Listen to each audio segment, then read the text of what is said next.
Depuis son accession au pouvoir en avril 2016, le chef de l'État, le président Patrice Talon, a su prouver aux Béninois qu'il est un homme de vision, un homme résolument tourné vers le développement de notre pays. Il a eu à dire d'ailleurs à plusieurs reprises qu'il rêve d'un Bénin moderne, d'un Bénin triomphant, d'un Bénin resplendissant, d'un Bénin rayonnant, aussi bien à l'intérieur qu'à l'extérieur de ses frontières. Et il a également su prouver aux Béninois que chaque jour que Dieu fait, il travaille inlassablement, avec passion et détermination, à la transformation profonde de notre pays, aussi bien des villes que des campagnes. En témoignent d'ailleurs les nombreux chantiers et réalisations d'infrastructures routières, socio-économiques et autres qui ont été lancés sur tout le territoire national et qui portent aujourd'hui déjà leurs fruits.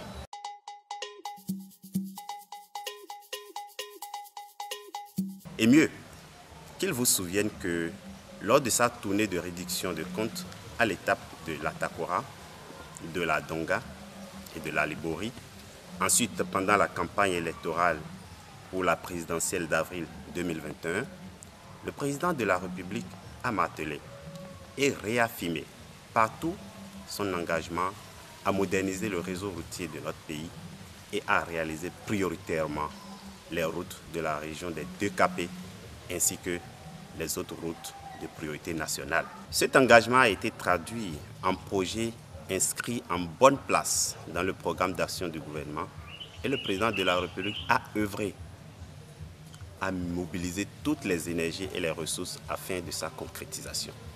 C'est ainsi que nous avons noté avec satisfaction et bonheur le lancement par le gouvernement à Péonko le 28 octobre 2021 des travaux d'aménagement et de bitumage de la route Djougou, Péonko, Kéro, Banikwara, bien entendu longue de 209 km. Et aussi à Kandi, le 29 octobre 2021, de la réhabilitation du tronçon Bérouboué-Kandi-Malanville, également longue de 169 km. Ces deux lancements viennent concrétiser la parole du chef de l'État et concrétiser également le rêve de milliers de bénéficiaires de ces routes qui n'y croyaient plus, au regard bien entendu des nombreuses désillusions qu'ils ont connues par le passé.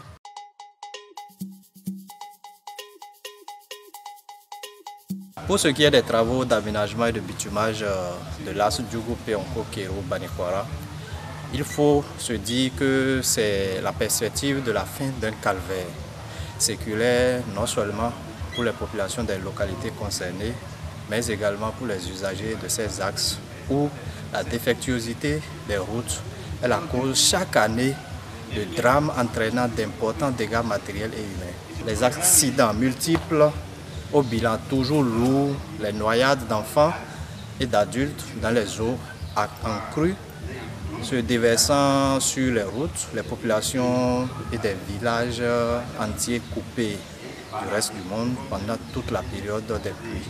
Les difficultés de transport et d'évacuation des malades, de femmes enceintes, condamnées à mourir sur les routes, faute de routes praticables. L'impossibilité d'évacuer le coton et les productions agricoles vers les usines et les marchés d'écoulement.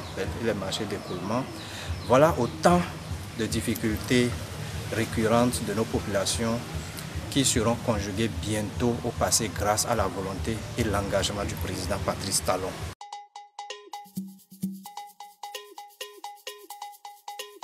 Prévu pour durer 30 mois, ces travaux vont donc à terme booster la production agricole, l'économie locale pour un développement harmonieux des communes bénéficiaires et il y a de quoi en être heureux.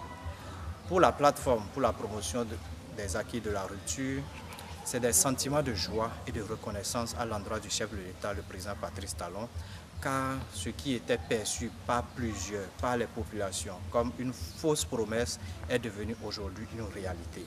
Cette parole tenue du président de la République fonde également l'espoir de la réalisation d'une autre promesse du chef de l'État quant à l'aménagement et le bitumage de l'As, Kota, Kouandé, Péonko, Guesso Sud pour désenclaver totalement les 2KP. Et ceci, ce serait à la grande joie de tout le département de la Takora en général et des 2KP en particulier.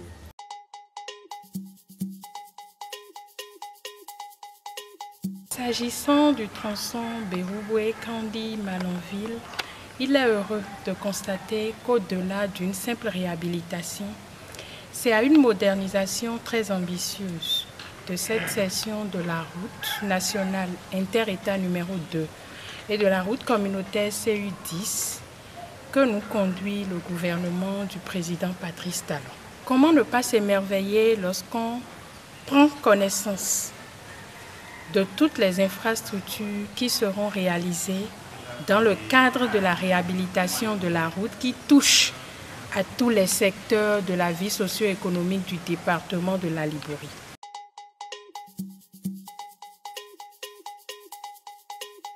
Tenez, au nombre des ouvrages de facilitation prévus, il sera réalisé à Sori une aire de stationnement de 20 000 m² pour les poids lourds.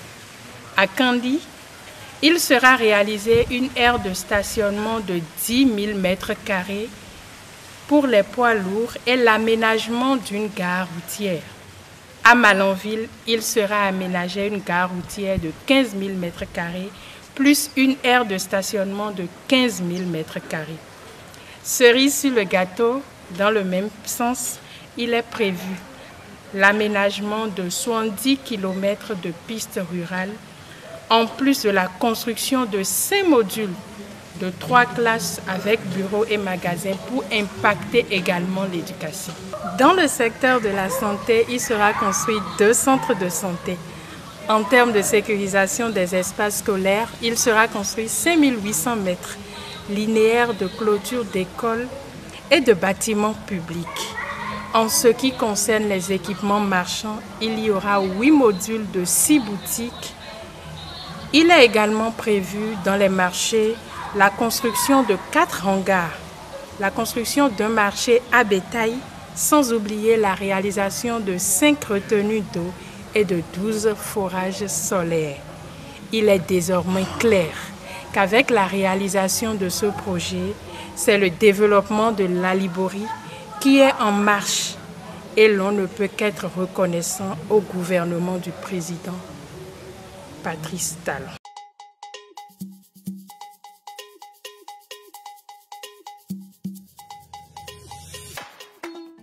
Le visage de nos villes qui change de jour en jour au grand bonheur de nos populations. La lumière qui illumine brutalement les zones autrefois obscures. Les routes et les voies qui surgissent comme des champignons un peu partout, transformant le paysage de nos villes et de nos campagnes. Ce sont là autant de choses. L'eau potable qui jaillit des sources autrefois arides et qui desservent aujourd'hui nos populations qui sont débordantes de joie. Ce sont là autant de réalisations à l'actif du président Talon dans la marche qu'il a impulsée à notre pays sur la voie du développement. Mais le président de la République est bien conscient que tout ne peut pas être fait comme un coup de baguette magique. Que les actions de développement pour impacter durablement les populations ont besoin d'être inscrites dans une logique de temps parce qu'elle doit pouvoir répondre à certains impératifs, notamment une logique de planification, une logique de budgétisation, d'études, de recherche de financement avant de passer à la réalisation. Et le président a inscrit son action dans cette vision que les choses doivent prendre le temps d'être mûries avant d'être mises en œuvre.